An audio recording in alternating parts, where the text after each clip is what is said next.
आज हम अकाउंट्स की नई यूनिट स्टार्ट करने जा रहे हैं जिसका नाम है कंपनी अकाउंट्स। हमने पार्टनरशिप अकाउंट्स पढ़े जिसमें काफ़ी चैप्टर्स थे। फिर हमने एनपीओ पढ़ा, नॉन प्रॉफिट ऑर्गेनाइजेशन। और ये तीसरा है कंपनी। इसमें अकाउंटिंग कैसे होती है।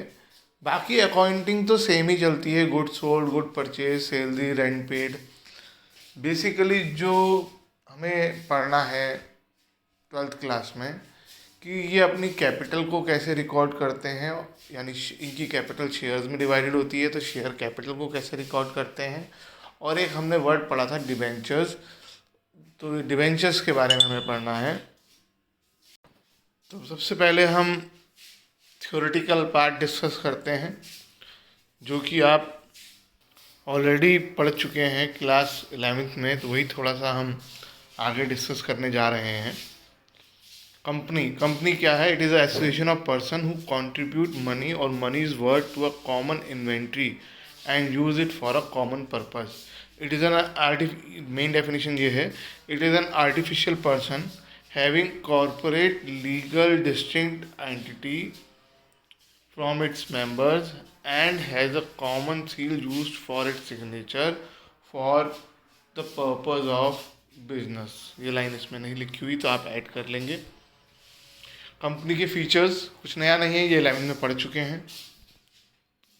बॉडी कॉरपोरेट, जब कंपनी फॉर्म हो जाती है तो उसे कॉरपोरेट बॉडी कहते हैं। A company is formed according to provision of law. In India the company is registered under company law. Company law का नाम जो है कंपनीज एक्ट 2013 है। सिवाय बैंकिंग और इंश्योरेंस कंपनीज जो हैं, बैंकिंग कंपनीज जो है वो बैंक आरबीआई के थ्रू रजिस्टर्ड होती है, इंश्योरेंस कंपनी आईआरडीए के थ्रू रजिस्टर की जाती हैं।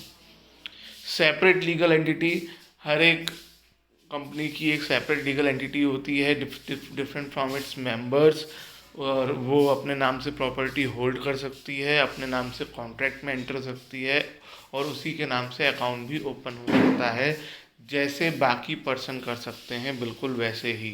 लिमिटेड लायबिलिटी, सभी मेंबर्स की लायबिलिटी लिमिटेड होती है to the extent of amount unpaid on the share held by them. मतलब जितना पैसा उन्होंने शेयर्स का नहीं दिया है सिर्फ उनकी वो ही लायबिलिटी होती है। इन केस कंपनी बंद होती है और लोग आउटसाइडर्स के पैसे देने हो तो कंपनी शेयर होल्डर से, मालिकों से सिर्फ उतना ही पैसा मांग सकती है जितना शेयर्स पर पेंडिंग होता है। अगर आपने शेयर्स के पूरे पैसे चुका दिए हैं तो कंपनी आपसे और पैसे नहीं मांग सकती। Your personal assets can not be utilised to pay the डेप्ट ऑफ द बिजनेस का उधार चुकाने के लिए आपकी पर्सनल प्रॉपर्टी से कुछ नहीं लिया जाएगा, जैसा पार्टनरशिप में नहीं होता है। पार्टनरशिप में हमने पढ़ा है जब डिसोल्यूशन करा था कि जितना पैसा कम पड़ेगा पार्टनर अपने घर से लेकर आएंगे, यानी कैपिटल भी उनकी डूब जाती है, उसके अलावा भी उनको और पैसा लाना पड़ता है कई बार। तो लेकिन यहाँ पर ऐसा नहीं है, यहाँ पे आपकी मैक्सिमम कैपिटल डूब सकती है, यानी यहाँ पे पैसा के नुकसान होने की लिमिट है, इसलिए लिमिटेड लायबिलिटी।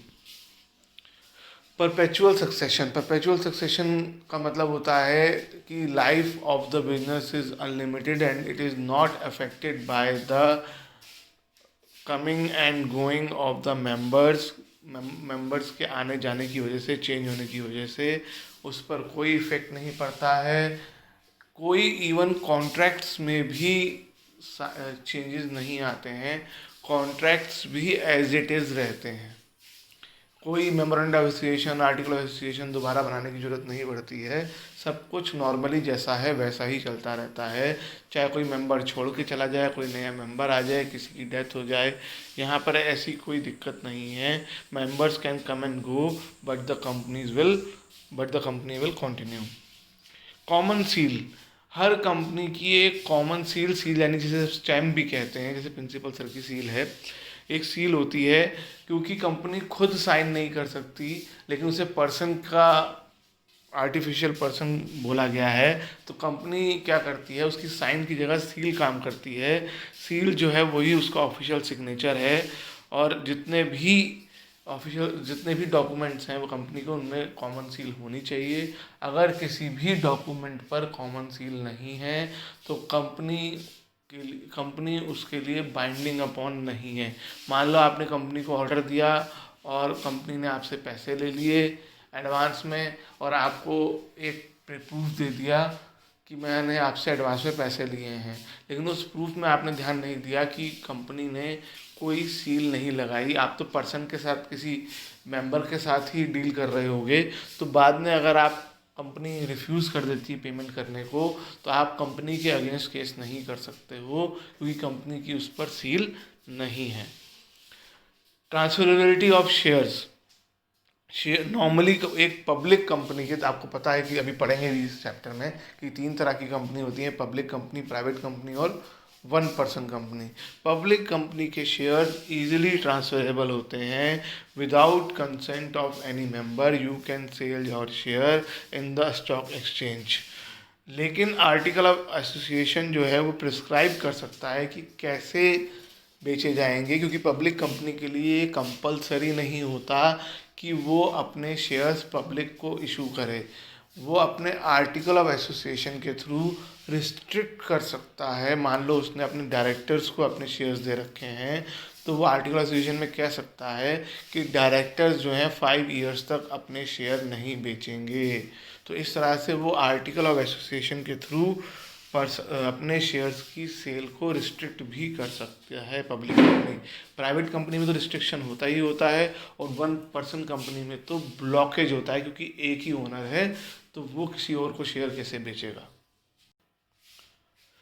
मे स्यू और मे बी स्यूड। ये स्यू वर्ड है, ये केस करने पर है। अब कंपनी एक आर्टिफिशियल पर्सन है, in the eyes of law separate legal entity है, तो कंपनी पर भी केस किया जा सकता है और कंपनी भी दूसरों पर केस कर सकती है किसी भी रीज़न से, कोई भी ब्रीच ऑफ कॉन्ट्रैक्ट की वजह से। मेंबर्स, देखो कॉन्ट्रैक्ट तो मेंबर्स करेंगे, तोड़ेंगे भी मेंबर्स, लेकिन मेंबर्स पर केस नहीं किया जाएगा। जो केस किया जाएगा वो कंपनी पे किया जाएगा। कंपनी पर केस किया भी जा सकता है और कंपनी भी दूसरों पर केस कर सकती है।